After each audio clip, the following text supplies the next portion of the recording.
Happy Hump Day. You ever get those teachers who weirdly opened up with that? Why did they do that? Did they have some like sycophantic need to actually subconsciously make you think? Because if you say Happy Hump Day, you know what the first thought somebody young is thinking. So if a teacher was to say that Happy Hump Day, I think they want you to think it. I think they want you to think it, and then when you say something, they get mad at you. Meanwhile, they were the ones who put the thought out there.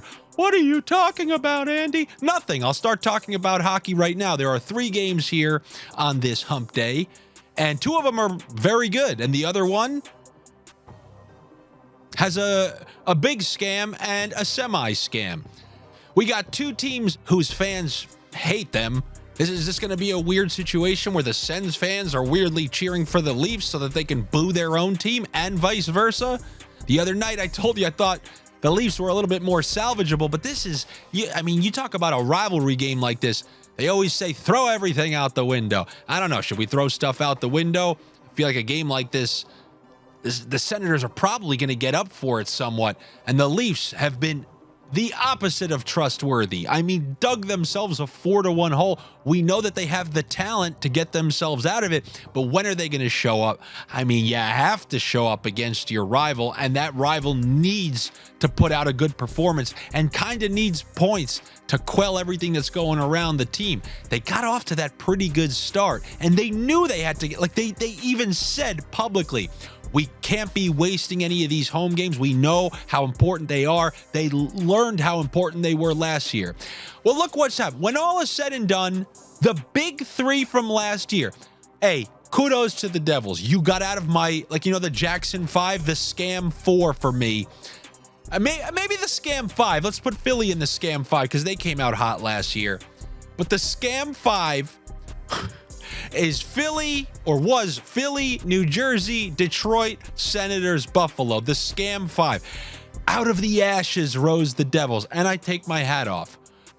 I was right for like 5 straight years of them continually getting these high picks and not doing anything. They stuck with it. Kuda, you rose from the ashes.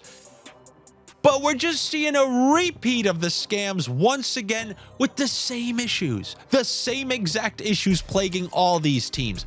Atrocious defense, can't hold leads, no structure, and you're just going to continue to see the same thing happening year after year. Mr. Bong Rips, I'm sorry, but come on now. Are you having those sessions now where you're looking in the mirror saying, I know what you're feeling, Stevie Bong Rips. I've been there many times. Don't worry. Still plenty of time to correct course. But these are the scam 5 for me, down to the scam 4. And the Senators are taking the ice against Toronto, who, I don't know, they do everything they can to keep them. So they're the playoff scam team for me.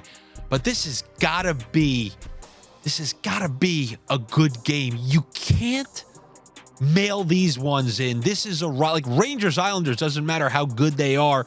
Those games are crazy in terms of intensity. Nobody usually lollygags their way through those. So this should be a very good game. It has ruckus potential. What do you mean ruckus? You've been talking about ruckus. So you mean they're just going to fight? No, when I say ruckus, I mean games that potentially can go way over, like 5-4, 5-3.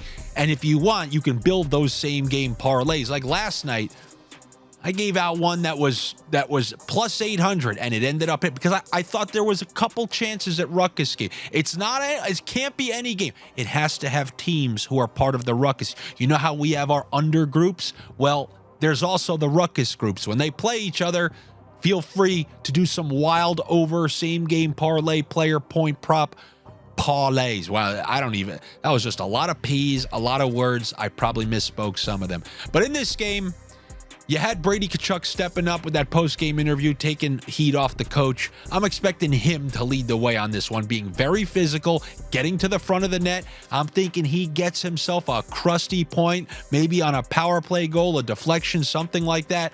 Also, the over on his shots on goal. Games like that, you want to get things going in a simple fashion. Get pucks toward the net, and I know that's a cliche, but when you're down, when teams are down and hurting, everybody's always yelling at them to shoot, And I always believe that players are more likely to shoot when their team is struggling than when everything's going well and they can relax and try to pick the right pass. So I'm going to go with Brady Tkachuk to register a point in this one. It's very tough for me to pick a side on this, man, in these rivalry games.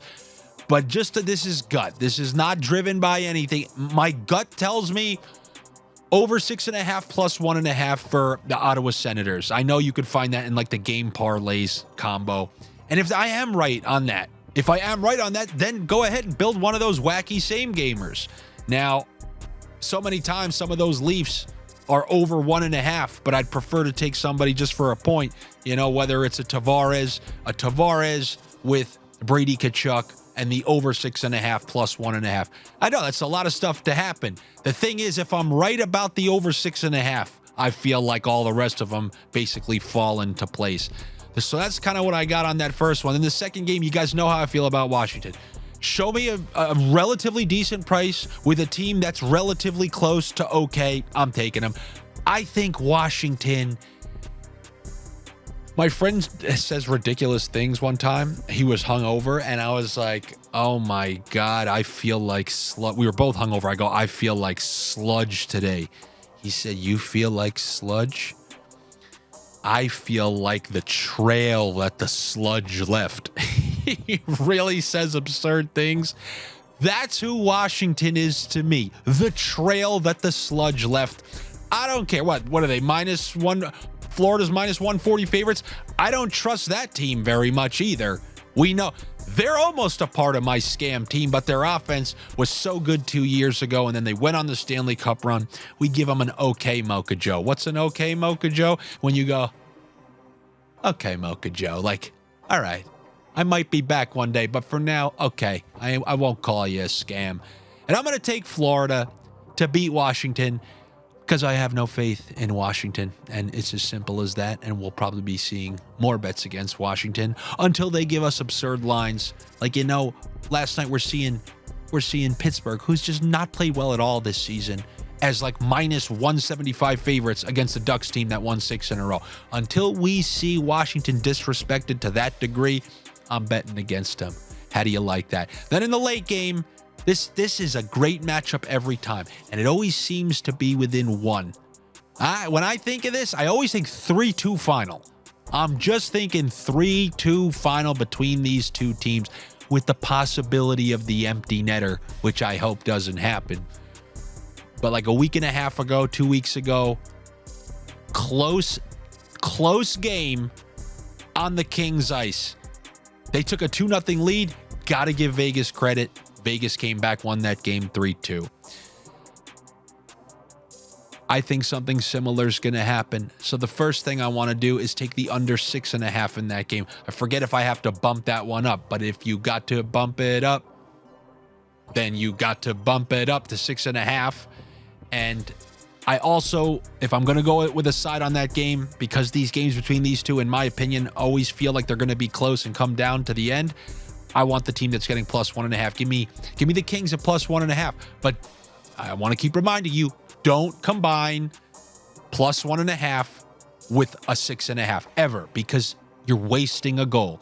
If you're going to take them at +1.5, you go under 5.5 and under 7.5 if you have to combine. But you could also take a Caesars same game parlay, where you can take the Kings +1.5. Give me the trustworthy captain on the road. Give me Anze Kopitar to register a point. And that's a same game parlay you can do over at Caesars, where your first bet's going to be risk-free up to $1,000, as long as you're a new user on Caesars, over 21, and obviously in a state where sports betting is permitted, or a province up there in Canada. So you can put $1,000 on that, and if you lose, it's going to be waiting for you in free bet credits over there at Caesars. But always remember, if you have a problem, anybody you know has a problem, make sure you get them help or get yourself help by calling or texting 1-800-GAMBLER. All right, everybody, that's what I got for you tonight. Now, look, I told you I'm traveling, so I'm going to record the video for tomorrow early. Then there's not going to be a Friday video. There's not, unfortunately. I wish there was, but there's not. So I'll be putting out pics for Friday on my social media since I can't do it. Okay, relax. Someone's getting married. Why aren't you happy for them? apologize right now for getting angry, and then subscribe to the Odd Shopper channel. Come follow me on social media so I can give you some Friday picks. It's at Andy Francis anywhere and everywhere. And then I obviously do my Pickin' Corners long form show on my YouTube channel, so you may as well go check that out. A lot of stuff still, plenty of stuff. And let's see how this Wednesday goes. Hopefully it's nice. All right, everybody, I will see you tomorrow for Thursday night. Big slate.